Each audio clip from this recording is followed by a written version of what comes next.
Hey fam, come on in. Come on in, fam.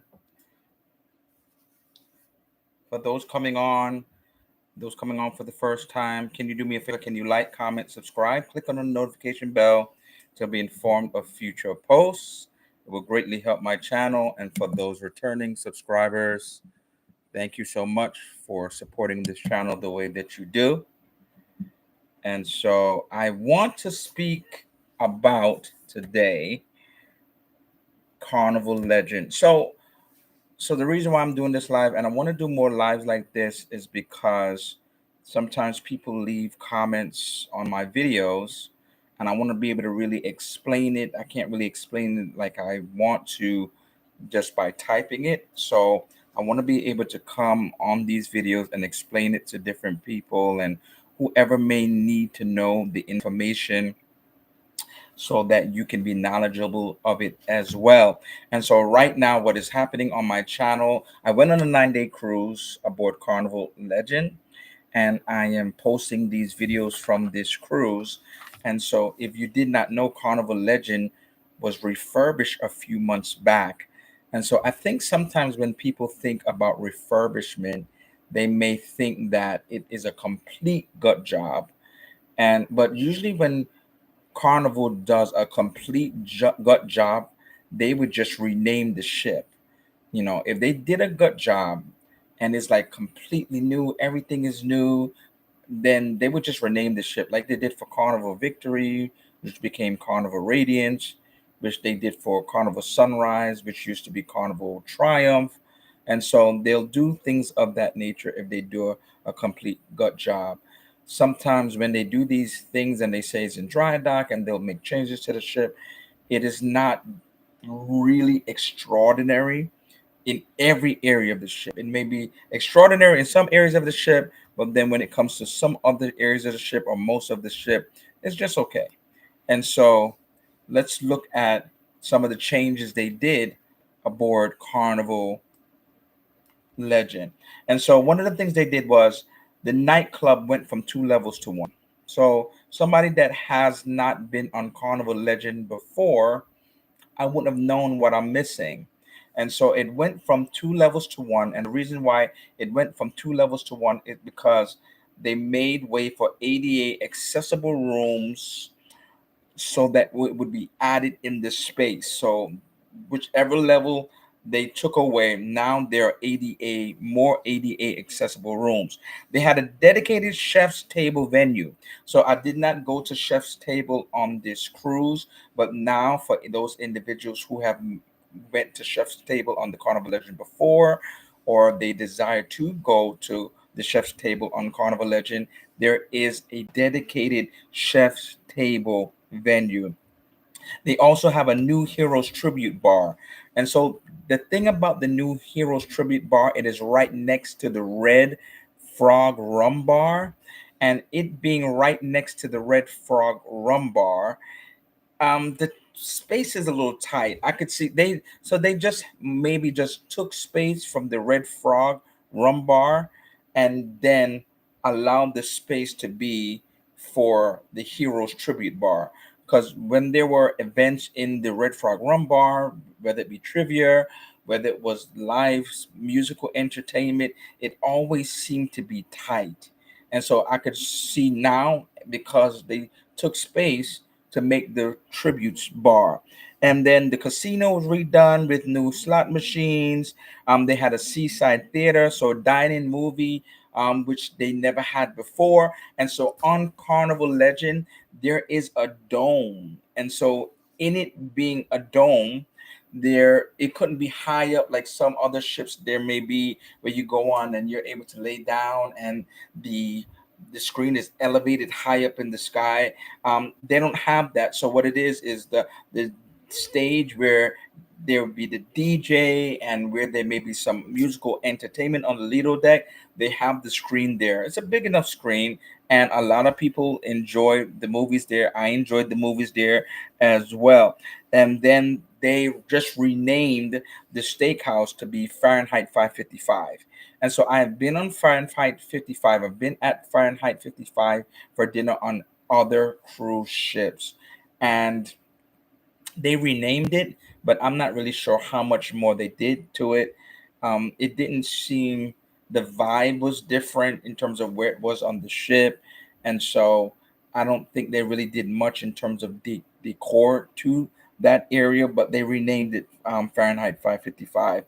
All new carpeting. So when I went on the ship, one of the things I noticed was, oh, the carpet looked beautiful. Like, it was this nice blue carpet, and that's one of my favorite colors.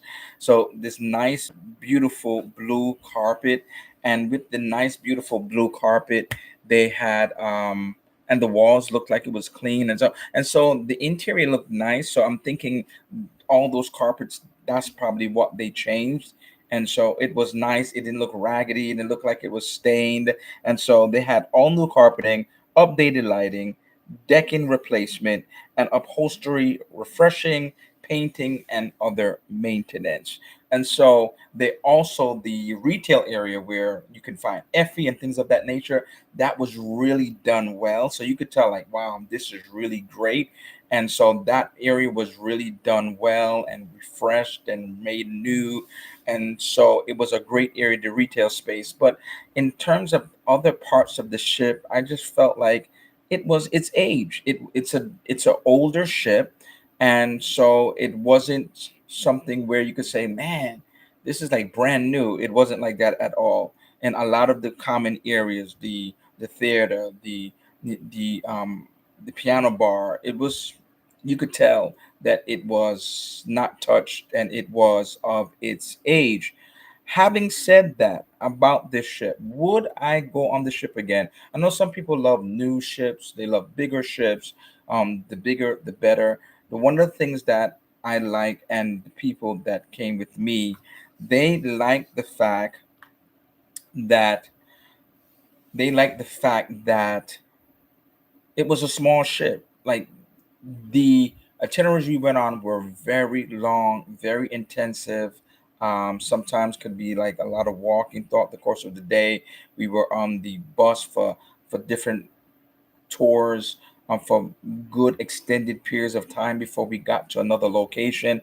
And so to be able to come back to a ship and to know that it doesn't take long to get from one place to the next was really a plus for us. So I think, if I did an interior, if I did a cruise where I did, it was highly packed with itineraries, do I necessarily want to be trying to take forever to go from one side of the ship to the other side of the ship? And so, not necessarily. I'm probably tired. I just want to be able to go sit down at the show, go sit down at dinner, and just enjoy it without having to do all that other stuff. And so, what did I think about the entertainment? What I liked about the entertainment on Carnival Legend is that they had shows I've never seen before, and these shows were connected to the area that we were in. It was connected to UK, Europe, and so they did playlist production shows that was geared to the market. Not all, they still had some common ones that we know of, that people who cruise from America would know of. But I love the fact that they added some other things as well. And so still had the things that everybody loves, the comedy shows, the trivia, the casino, as I said before. They had different musical acts all over the ship.